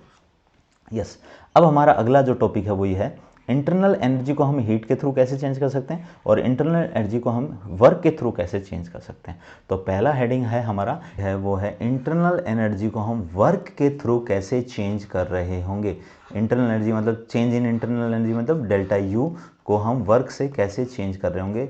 मतलब हम mode of transfer of heat को जीरो करने वाले हैं। और उसको जीरो कैसे किया जा सकता है? हमारे पास को अगर कोई सिस्टम है, उस सिस्टम के अंदर मान लो यहाँ पिस्टन लगा हुआ है, क्या लगा हुआ बेटा? पिस्टन लगा हुआ है। तो इन सारी वॉल्स को अगर हम एडियाबैटिक कर दें, एडियाबैटिक कर दें मतलब हीट का एक्सचेंज हो ही नहीं सकता इस सिचुएशन में। तो इस सिचुएशन में हम एनर्जी या तो घटा रहे होंगे या बढ़ा रहे होंगे। कैसे बढ़ा रहे होंगे, घटा रहे होंगे? बाई वर्क के थ्रू। किसके थ्रू? वर्क के थ्रू। तो ऐसे सिस्टम को हम, क्लोज सिस्टम को हम, जिसकी वॉल्स को हम क्या कर दें? एडियाबैटिक कर दें। उस सिचुएशन में हम इंटरनल एनर्जी को किसके थ्रू चेंज कर रहे होंगे? वर्क के थ्रू चेंज कर रहे होंगे। उसने यही बोला है, क्या बोला है? इंटरनल एनर्जी को हम वर्क के थ्रू चेंज कर रहे हैं। इसके लिए हमने सिस्टम को मान लिया है कि हमारे पास कोई सिस्टम है जिसमें कि वाटर है, और जो वाटर है वो थर्मस फ्लास्क में है, इंसुलेटेड बीकर के अंदर है। इसका मतलब हमारे पास जो सिस्टम है उसमें हीट का एक्सचेंज अलाउड नहीं है। Not allow exchange of heat between system and surrounding. इसका मतलब हमारा जो सिस्टम है वो कैसा है? एडियाबैटिक है। इसका मतलब हमारे पास चेंज इन, अगर एनर्जी की बात करें तो एनर्जी में जो चेंज है वो हीट के थ्रू नहीं हो रहा है, हीट के थ्रू नहीं हो रहा है। यस, फिर उसके बाद में इसने क्या बोला है? उसने बोला है कि the manner in which state of such system may be changed will be adiabatic process. ठीक है। ऐसी सिचुएशन में जिसमें हम एनर्जी चेंज कर रहे हैं सिस्टम की E1 से E2, लेकिन वो हीट के थ्रू नहीं कर रहे, ऐसी सिचुएशन में हम उस प्रोसेस को क्या कहेंगे, उस ऑपरेशन को हम कहेंगे एडियाबैटिक प्रोसेस। क्या कहेंगे, एडियाबैटिक प्रोसेस। तो adiabatic process is the process in which there is no transfer of heat between system and surrounding. ठीक है, तो ऐसा कब हो सकता है, जब हम सिस्टम की वॉल्स हैं उनको कैसा कर दें, एडियाबैटिक कर दें। यस, क्लियर है। ठीक है, अब अगले पेज पर हम चलते हैं। अब वो बात कर रहा है कि अगर मान लो ये हमारे पास कोई सिस्टम है, ये हमारे पास सराउंडिंग है, तो सिस्टम में मैटर एक्सचेंज नहीं हो रहा है, इसका मतलब क्लोज्ड सिस्टम है। लेकिन इसकी जो वॉल है, इसकी जो वॉल है वो वॉल कैसी है बेटा, एडियाबैटिक वॉल्स हैं, ताकि हीट का एक्सचेंज ना हो। D q is equal to zero या q is equal to zero. Yes, q is equal to zero बोले या d q is equal to zero बोले, सेम मतलब है इन दोनों बातों का, तो घबराना नहीं है। डी क्यू का क्या मतलब है और क्यू का क्या मतलब है, क्योंकि मैं समझा चुका हूँ आपको ये बातें। ठीक है, फिर उसके बाद में देखो ये क्या कह रहा है, let us bring the change in internal energy of the system by doing some work on it. इस सिस्टम के ऊपर हम कुछ वर्क कर रहे हैं और उसके थ्रू हम एनर्जी का एक्सचेंज करेंगे। ठीक है, तो हमने बोला कि स्टेट, इनिशियल स्टेट है एक तो सिस्टम की, जिसको स्टेट ए बोल दिया है और उस पर टेम्परेचर TA है, तो वो स्टेट ए से स्टेट बी में जा रहा है बेटा, स्टेट ए से स्टेट बी में जा रहा है। और स्टेट ए से स्टेट बी में जाएगा तो यहाँ पर कुछ mode of transfer of energy करेगा, तो उसने हीट को तो यूज़ नहीं किया है, तो हीट को यूज़ नहीं किया है तो वो वर्क को करेगा। अब वो वर्क को यूज़ करके स्टेट ए से स्टेट बी में जा रहा है, तो स्टेट ए में टेम्परेचर उसने TA बोल दिया है और यहाँ पर इंटरनल एनर्जी UA बोल दी है। अब वो इंटरनल एनर्जी यहाँ पर UB बोल देगा और यहाँ पर टेम्परेचर को TB बोल देगा। स्टेट बी में TB टेम्परेचर होगा और इंटरनल एनर्जी क्या होगी बेटा, UB होगी। तो डेल्टा T क्या हो जाएगा, TB माइनस TA। इसी तरह से डेल्टा U क्या हो जाएगा बेटा, UB माइनस में UA। यस, ठीक है। तो अब क्या कह रहा है देखो, let's internal energy of system state A में UA है, we can change the state of the system in two different way. अब वो सिस्टम की स्टेट को चेंज कर रहा है, सिस्टम की स्टेट ए से और वो स्टेट बी में जा रहा है, और कह रहा है कि मैं दो तरीके से जाऊंगा स्टेट ए से स्टेट बी में। ठीक है, देख लेते हैं बेटा कौन से दो तरीके यूज़ कर रहा है वो। पहला तरीका, उसने कुछ वाटर लिया था, और कुछ वाटर लिया था तो क्या किया था बताओ, उसने कुछ वाटर ले लिया था थर्मस फ्लास्क में। यस, ये कोई थर्मस फ्लास्क है और उसके कुछ वाटर ले लिया था, यस, यहाँ पर कुछ वाटर लिया था उसने। ठीक है, और इसकी जो वॉल थी ना बेटा, इस सिस्टम की जो वॉल्स थी, वो सिस्टम की वॉल्स कैसी थी, एडियाबैटिक वॉल्स थी। डन। ठीक है, तो इस सिस्टम की एडियाबैटिक वॉल थी। अब वो कह रहा है कि पहले तरीके से मैंने क्या किया कि 1 किलो जूल एनर्जी है ना, वो ट्रांसफ़र की इस वाटर को रोटेटिंग पैडल व्हील से। इसके अंदर कोई रोटेटिंग पैडल व्हील है, और रोटेटिंग पैडल व्हील है तो उसको अब वो रोटेट कर रहा है, बाहर बैठ के, और वो पहिया घुमा रहा है। लेट्स से यहाँ से उसने घुमाना शुरू किया, रोटेटिंग पैडल घूमना शुरू हुआ, और इस रोटेटिंग पैडल के थ्रू उसने 1 किलो जूल एनर्जी, 1 जूल बोला है शायद उसने, yes 1 kilo joule energy transfer कर दी। जैसे ही इसके अंदर 1 किलो जूल एनर्जी ट्रांसफ़र की, तो वह कैसे की, उसने वर्क से की है। पहिया घुमाया है, पैडल व्हील घुमाया है, और काइनेटिक एनर्जी बढ़ी है, और काइनेटिक एनर्जी बढ़ी है तो एनर्जी बढ़ गई है सिस्टम की, और वो 1 किलो जूल उसने बढ़ाई है। ठीक है, इसी तरह से अब वो कह रहा है कि मैं दूसरा तरीका यूज़ करूंगा, तो दूसरा तरीका देखो क्या है, उसने दूसरे तरीके से भी 1 किलो जूल एनर्जी बढ़ाई है, और अब की बार उसने इलेक्ट्रिक वर्क के थ्रू बढ़ाई है, मतलब रोड के थ्रू बढ़ाई है, इमर्सन रोड के थ्रू बढ़ाई है। इसका मतलब अब की बार उसने इतना ही वाटर लिया था, यहाँ पर कौन था, वाटर था, उतना ही वाटर था, और किसके अंदर था, थर्मस फ्लास्क के अंदर, और अब की बार उसने यहाँ पर इलेक्ट्रिक एनर्जी दे दी है, पानी गर्म करने वाली रोड के थ्रू 1 किलो जूल एनर्जी दी है। अब उसने इस टाइम पर 1 किलो जूल एनर्जी के बाद और इस टाइम पर 1 किलो एनर्जी देने के बाद, अब तुम्हें पता है पहले स्टेट 1 थी, तो अब स्टेट 2, मतलब पहले स्टेट ए थी, अब स्टेट बी अचीव हो चुकी है। अब उसने यहाँ पर टेम्परेचर मेजर किया, तो यहाँ पर टेम्परेचर TB आया, यहाँ पर भी टेम्परेचर TB आया। ओ माय गॉड, इसका मतलब टेम्परेचर जो TB है वो हमने एक बार तो पैडल व्हील के through 1 kilo joule energy transfer की, और एक बार इलेक्ट्रिक वर्क के थ्रू एनर्जी ट्रांसफ़र की। तो इसका मतलब जो टेम्परेचर है वो तो रास्ते पर डिपेंड ही नहीं कर रहा, पाथ पर डिपेंड ही नहीं कर रहा, और पाथ पर डिपेंड नहीं कर रहा तो TB is a state function. क्या है बेटा, TB एक स्टेट फंक्शन है। TB क्या है, स्टेट फंक्शन है, क्योंकि वो तरीके पर डिपेंड ही नहीं कर रहा, सेम टेम्परेचर आ रहा था। इसका मतलब अगर हम बात करें तो इन दोनों प्रोसेसेस की वजह से जो फाइनल टेम्परेचर है वो क्या आया है, सेम आया है। तो स्टेट ए से वो स्टेट बी में गया, और वो दो तरीके से गया है बेटा, दो तरीके से गया है। एक बार उसने काइनेटिक एनर्जी सप्लाई की, किसके थ्रू, रोटेटिंग पेडल व्हील के थ्रू, और एक बार उसने इलेक्ट्रिक वर्क किया है। एक बार काइनेटिक एनर्जी दी है उसने, किसके थ्रू दी है, वर्क के थ्रू दी है, मैकेनिकल वर्क के थ्रू दी है। मैकेनिक मतलब उसने पेडल घुमाया है, पेडल घुमाने से काइनेटिक एनर्जी बढ़ाई है। और एक बार उसने इलेक्ट्रिक एनर्जी से टेम्परेचर बढ़ाया है। यहाँ पर टेम्परेचर TA था और यहाँ पर TE था। दोनों में उसने 1 किलोजूल और 1 किलोजूल एनर्जी ट्रांसफ़र की है। दोनों में टेम्परेचर इनिशियल TA था। 1 किलोजूल एनर्जी ट्रांसफ़र करने से मैकेनिकल वर्क के थ्रू भी टेम्परेचर TB हुआ, और इलेक्ट्रिक वर्क करके भी उसने 1 किलोजूल जब एनर्जी ट्रांसफ़र की तो भी टेम्परेचर TB हुआ। यस, तो ये वाली बात उसने बोली है, ये वाली बात उसने बोली है कि हमारे पास जो टेम्परेचर है वो TB मिला है, तो इसलिए TB है वो ज़्यादा था किससे, TA से, तो चेंज इन टेम्परेचर क्या हो जाएगा, TB माइनस TA। इसी तरह से यहाँ पर जब उसने इलेक्ट्रिक वर्क किया तो भी हमें फाइनल टेम्परेचर TB मिला, तो उसमें भी चेंज इन टेम्परेचर क्या है बेटा, TB माइनस TA है। अब वो कह रहा है चेंज इन इंटरनल एनर्जी क्या हो जाएगी, तो इंटरनल एनर्जी अगर हम इस स्टेट में UA बोलेंगे और इस स्टेट में UB बोलेंगे, तो चेंज इन इंटरनल एनर्जी क्या हो जाएगी, UB माइनस UA हो जाएगी, UB माइनस UA हो जाएगी। यस, तो ये वाला पेज यही बात कह रहा है जो हमने बात कर ली है। यस, अब NCERT के नेक्स्ट पेज पर चलते हैं। यस बेटा, ये बात एक्सपेरिमेंट करके जूल ने प्रूव भी की थी। जूल ने 1840 और 50 के बीच में ये एक्सपेरिमेंट किया था, जिसमें उसने कहा था कि हम वर्क चाहे किसी भी तरीके से करें, किसी भी पाथ के थ्रू करें, हमें चेंज इन स्टेट है वो सेम मिल रही है, क्योंकि हमें जो फाइनल टेम्परेचर है वो सेम मिला है। इसका मतलब हम चाहे किसी भी तरीके से जाएं, चाहे हम पेडल व्हील को रोटेट करके जाएं, मतलब मैकेनिकल वर्क के थ्रू हम 1 किलो जूल एनर्जी ट्रांसफ़र करें, या इलेक्ट्रिक वर्क के थ्रू हम 1 किलो जूल एनर्जी ट्रांसफ़र करें, सिस्टम स्टेट A से स्टेट B में जा रहा है। इसका मतलब स्टेट A की जो इंटरनल एनर्जी है और स्टेट B की जो इंटरनल एनर्जी है वो सेम आ रही है, चाहे तुम किसी भी तरीके से स्टेट A से स्टेट B में जा रहे हो।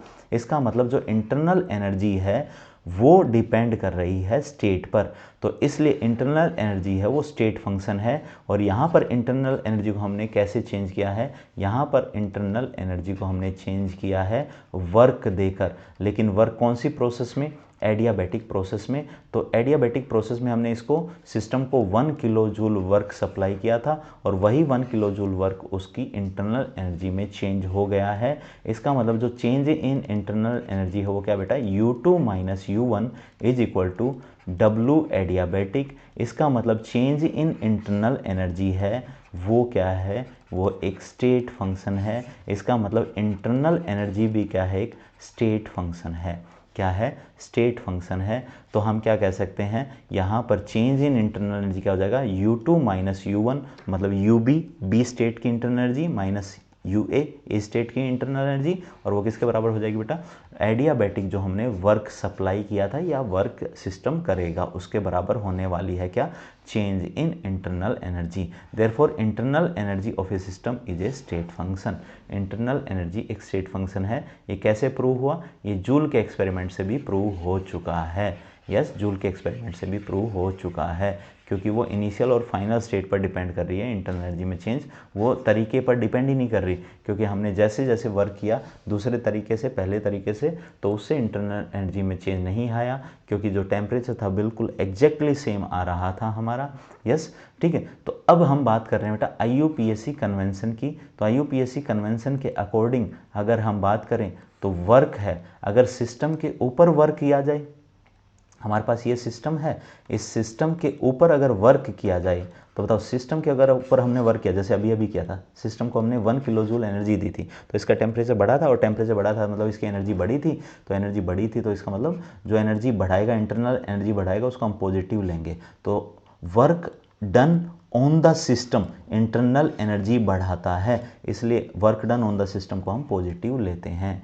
इसी तरह से अगर सिस्टम वर्क कर दे, सिस्टम बाहर 1 किलो जूल वर्क कर दे तो टेम्परेचर गिर जाएगा, इंटरनल एनर्जी कम हो जाएगी, तो work done by the system negative होता है, ये IUPAC कहता है। तो IUPAC क्या कहता है, पॉजिटिव साइन हम लेते हैं जब work is done on the system, work is done on the system, ठीक है, क्योंकि इंटरनल एनर्जी बढ़ रही है। जैसे जैसे इंटरनल एनर्जी बढ़ेगी हम वर्क को पॉजिटिव लेंगे।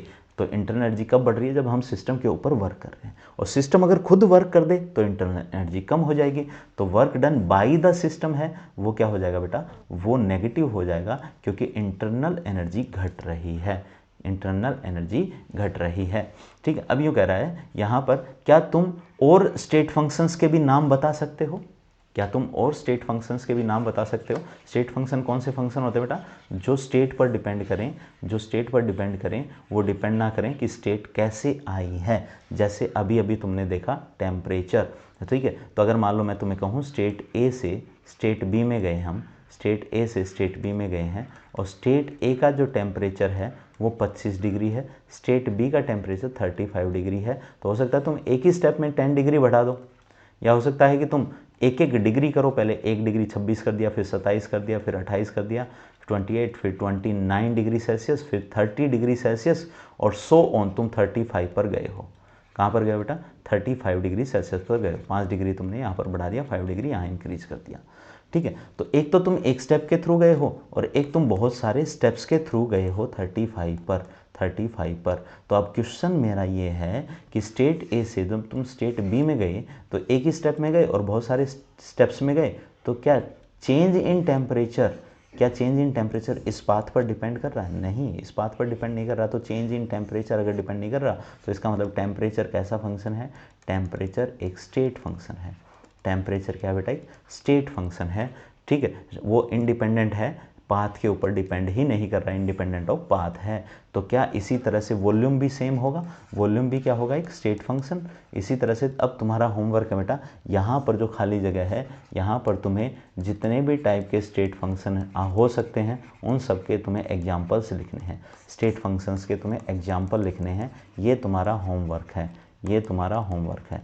ठीक है, तो जितने भी टाइप के तुम स्टेट फंक्शन की बात करो, ठीक है, जैसे मान लो मैंने तुम्हें बता दिया, ठीक है, जैसे प्रेशर हुआ वो एक स्टेट फंक्शन है, वॉल्यूम एक स्टेट फंक्शन है, प्रेशर हुआ वो स्टेट फंक्शन है, वॉल्यूम स्टेट फंक्शन है, टेम्परेचर स्टेट फंक्शन, और अभी अभी हमने पढ़ा इंटरनल एनर्जी भी एक स्टेट फंक्शन है। तो 4 एग्जाम्पल मैंने बता दिए, और उसके अलावा 4-5 एग्जाम्पल तुम बता देना, बस हो गया, टॉपिक खत्म। स्टेट फंक्शन क्या होता है, ठीक है। पाथ फंक्शन हम आगे पढ़ेंगे, पाथ फंक्शन हम आगे पढ़ने वाले हैं। यस बेटा, अब हम अगले mode of transfer of energy पर जा रहे हैं, जो कि हमारा है हीट। तो अब हम हीट के थ्रू एनर्जी ट्रांसफ़र करा रहे होंगे, तो हमारे पास कोई सिस्टम होगा। अभी तक हमने वॉल कैसी ली थी, अभी तक हमने एडियाबैटिक वॉल ली थी। तो अब की बार हम क्या करेंगे, अब की बार हम यहाँ पर थर्मली कंडक्टिंग वॉल लेंगे सिस्टम की। क्या लेंगे, थर्मली कंडक्टिंग वॉल्स लेंगे, थर्मली कंडक्टिंग वॉल्स लेंगे। तो थर्मली कंडक्टिंग वॉल लेंगे, और यहाँ पर हम वर्क को क्या कर देंगे, वर्क को हमने 0 कर दिया है। यहाँ पर सिर्फ हम हीट के थ्रू एनर्जी को एक्सचेंज कर रहे हैं। तो we can also change internal energy को हम चेंज कर सकते हैं by transfer of heat from surrounding to the system और वाइस वर्सा। या तो सराउंडिंग से सिस्टम को हीट एक्सचेंज करके, या सिस्टम से सराउंडिंग को हीट एक्सचेंज करके हम टेम्परेचर को चेंज कर सकते हैं। हम स्टेट ए को स्टेट बी में ले जा सकते हैं, स्टेट ए को कहाँ ले जा सकते हैं बेटा, स्टेट बी में ले जा सकते हैं।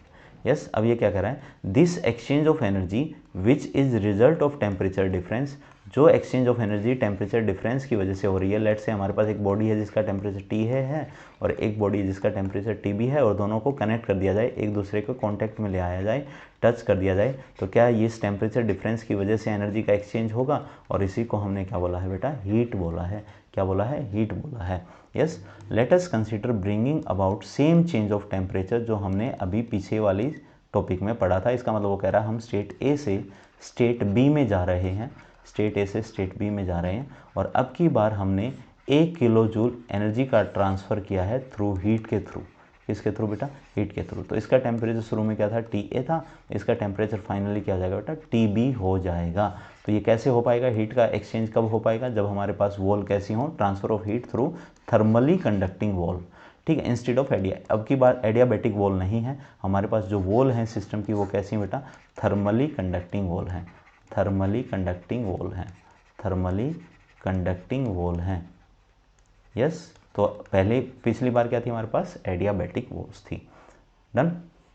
अब कह रहा है वो सिस्टम वही वाटर है हमारे पास, TA से कहाँ जा रहे हैं हम, TB में जा रहे हैं। मतलब हम क्या करेंगे, हमारे पास एक बॉडी होगी जो कि हमारे पास TB टेम्परेचर पर होगी, और यहाँ पर हमारे पास जो हमने वाटर लिया था थोड़ा सा, और उस वाटर का टेम्परेचर क्या था बेटा, TA था। इन दोनों को कांटेक्ट में ले आएंगे, और कांटेक्ट में ले आएंगे तो थोड़ी देर में क्या होगा, टेम्परेचर डिफरेंस की वजह से हीट का ट्रांसफर होना शुरू हो जाएगी, हीट ट्रांसफॉर्म होनी शुरू हो जाएगी, और जैसे ही ट्रांसफ़र होनी शुरू होगी तो धीरे धीरे इक्विलिब्रियम बनने लग जाएगा, और इक्विलिब्रियम पर यहाँ पर जो TA था वो फाइनली TB में चेंज हो जाएगा, क्योंकि ये हमारे पास ह्यूज हीट रिजर्वर है। तो TB हमारे पास ह्यूज हीट रिजर्वर है, और TA क्या है, TA हमारे पास छोटा सा सिस्टम है। यस, तो सिस्टम को ह्यूज हीट रिजर्वर के कांटेक्ट में लाए हैं, तो टेम्परेचर डिफरेंस की वजह से हीट का एक्सचेंज होना शुरू हुआ, और एक टाइम आएगा कि यहाँ इक्विलिब्रियम अप्लाई हो जाएगा, तो इस सिस्टम का भी टेम्परेचर फाइनली क्या हो जाएगा बेटा, TB हो जाएगा। क्या हो जाएगा, TB हो जाएगा। तो इस सिचुएशन में क्या इंटरनल एनर्जी का चेंज वर्क के थ्रू तो हुआ ही नहीं, किसके थ्रू हुआ बेटा, हीट के थ्रू हुआ है।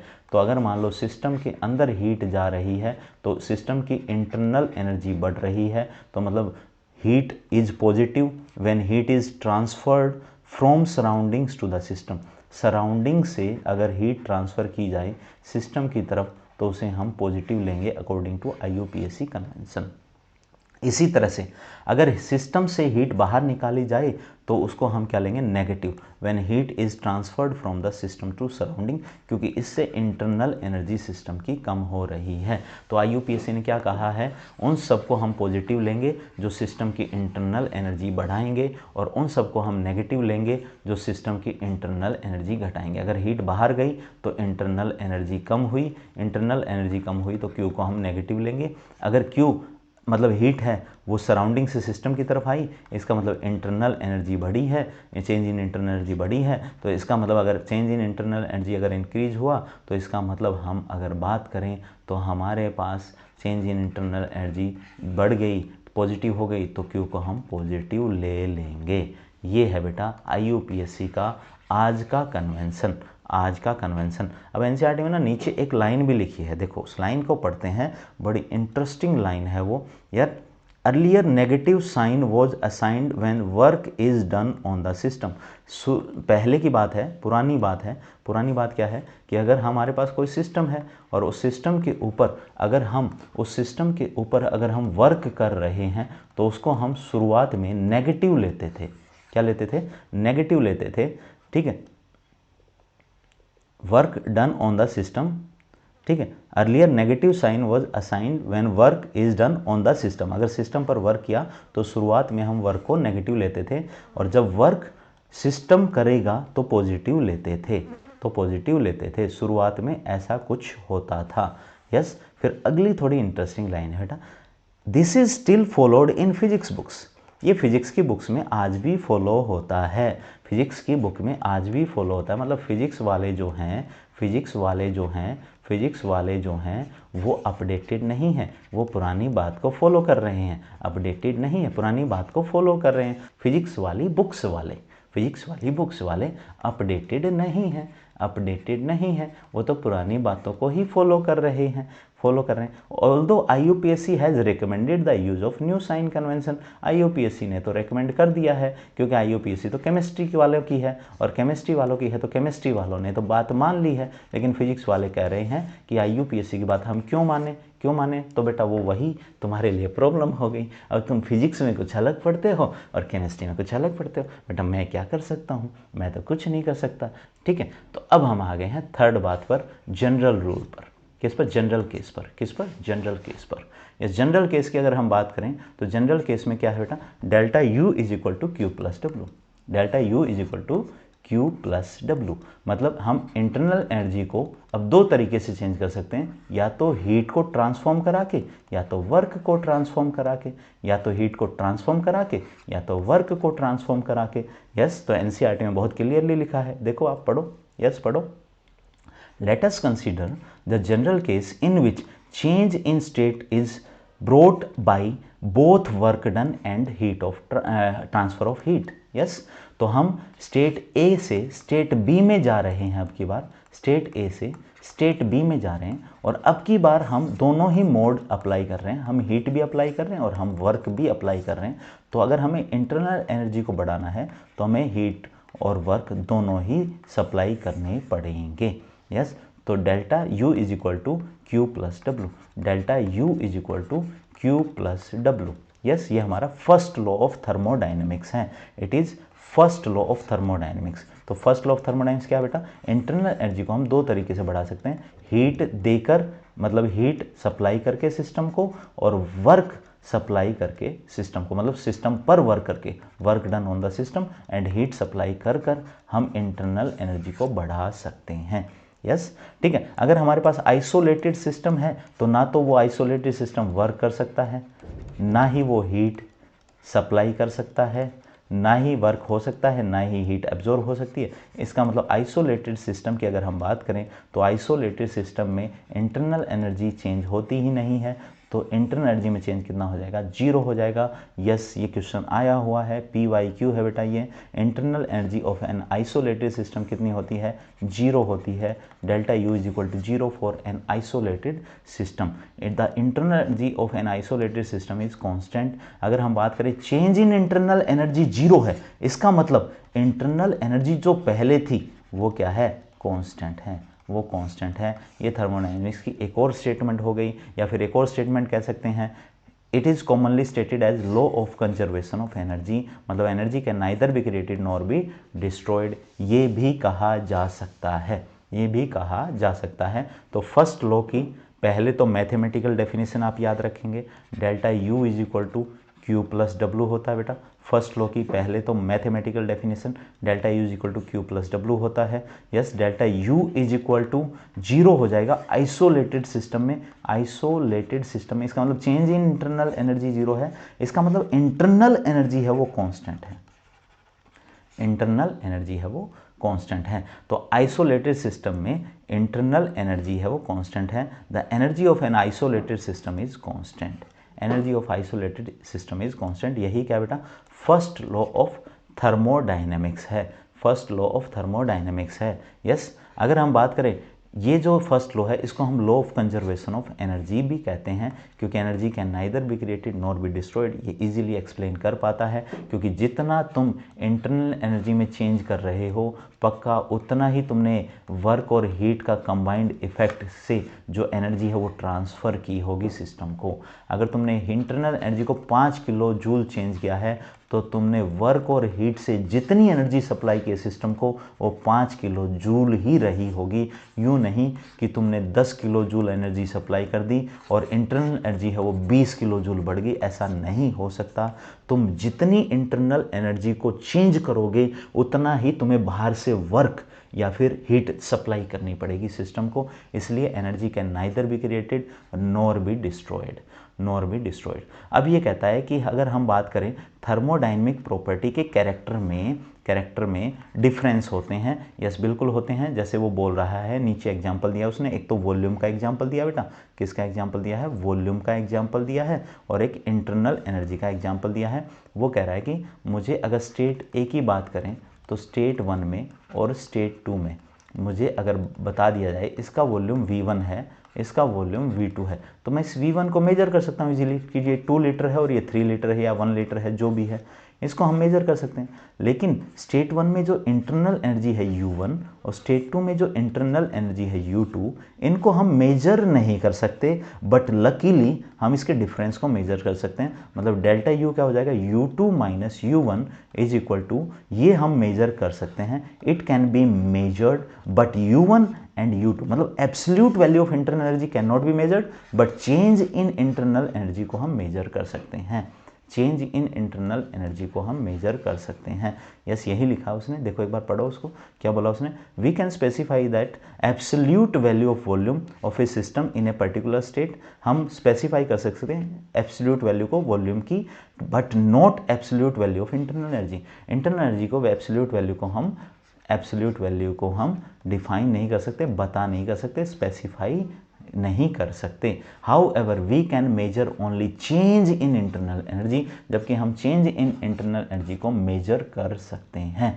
यस, तो ये हमारी काम की बात है। यस, 5.1 के ऊपर आ गए बेटा हम क्वेश्चन के ऊपर। 5.1 क्वेश्चन क्या है, तुम्हें बताना है चेंज इन इंटरनल एनर्जी क्या होगी।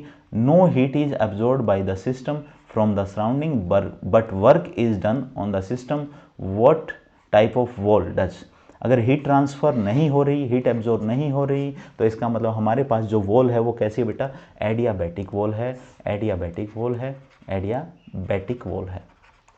और हमें पता है डेल्टा यू का फर्स्ट लॉ से फॉर्मूला क्या है, Q प्लस डब्ल्यू है। तो बताओ Q तो एक्सचेंज ही नहीं हो रही, मतलब Q की वैल्यू कितनी है, 0। तो इसका मतलब W इज इक्वल टू क्या है, W है हमारा पास वर्क डन, जो कि एडियाबैटिक के अंदर जो वर्क होगा। एडियाबैटिक अगर वॉल है तो एडियाबैटिक प्रोसेस हो गई है, और एडियाबैटिक प्रोसेस हो गई है तो हमारे पास यहाँ पर delta U is equal to क्या हो चुका है, डेल्टा यू हमारे पास हो चुका है W एडियाबैटिक, और जो हमारे पास वॉल है वो एडियाबैटिक वॉल हो चुकी है। यस, इसी तरह से सेकंड क्वेश्चन भी कर सकते हो बेटा तुम। No work is done on the system but Q amount of heat is taken out from the system. अब के बाद सिस्टम से हीट बाहर निकाली, मतलब माइनस क्यू। हीट बाहर निकालना मतलब सिस्टम की इंटरनल एनर्जी कम हुई है, तो मतलब माइनस क्यू ले लेंगे, ठीक है, सराउंडिंग की तरफ। What type of wall of the system has, अगर हीट बाहर निकली है तो हमारे पास थर्मली कंडक्टिंग वॉल है या एडियाबैटिक वॉल है बेटा, थर्मली कंडक्टिंग वॉल है, थर्मली कंडक्टिंग वॉल है, थर्मली कंडक्टिंग वॉल है, थर्मली कंडक्टिंग वॉल है। Yes, what type of wall does the system है, सिस्टम के पास थर्मली कंडक्टिंग वॉल है। और हमारे पास इंटरनल एनर्जी का फॉर्मूला क्या था, Q प्लस डब्ल्यू। अब की बार Q क्या है, Q है माइनस Q, क्योंकि अब की बार हीट बाहर निकली सिस्टम से, taken out from the system, heat है वो बाहर निकली है सिस्टम से। यस, क्लियर है, ठीक है। इसी तरह से अगर हम बात करें, W वर्क डन है, जो कि work is done by the system. अगर सिस्टम वर्क कर रहा है तो W लेंगे या माइनस डब्ल्यू लेंगे, माइनस डब्ल्यू ले लेंगे, ठीक है। Q amount of heat is supplied to the system, अगर सिस्टम को हीट मिली है तो इसका मतलब प्लस Q ले लेंगे, तो प्लस Q और माइनस डब्ल्यू। अब तुम्हें पता है इंटरनल एनर्जी क्या हो जाएगी बेटा, Q प्लस डब्ल्यू होती है, तो Q की जगह तो प्लस Q रख दो, W की जगह माइनस डब्ल्यू रख दो, तो delta U is equal to Q minus W हो जाएगा, Q माइनस डब्ल्यू हो जाएगा। What type of the system it would be, system के अंदर हम सिर्फ एनर्जी का ट्रांसफॉर्म कर पा रहे हैं, मैटर का ट्रांसफर नहीं कर पा रहे। इसका मतलब सिस्टम के अंदर मैटर का ट्रांसफर नहीं हो रहा, सिर्फ एनर्जी का ट्रांसफर हो रहा है, तो इसका मतलब सिस्टम कैसा बेटा, क्लोज्ड सिस्टम है। कैसा सिस्टम है, क्लोज्ड सिस्टम है। यस, तो क्लोज सिस्टम है, और delta is equal to Q minus W, delta is equal to Q minus W. Yes, तो एनसीईआरटी का पहला टॉपिक हमारा कवर हो चुका है। अब हम सेकंड टॉपिक की तरफ बढ़ेंगे। यस बेटा।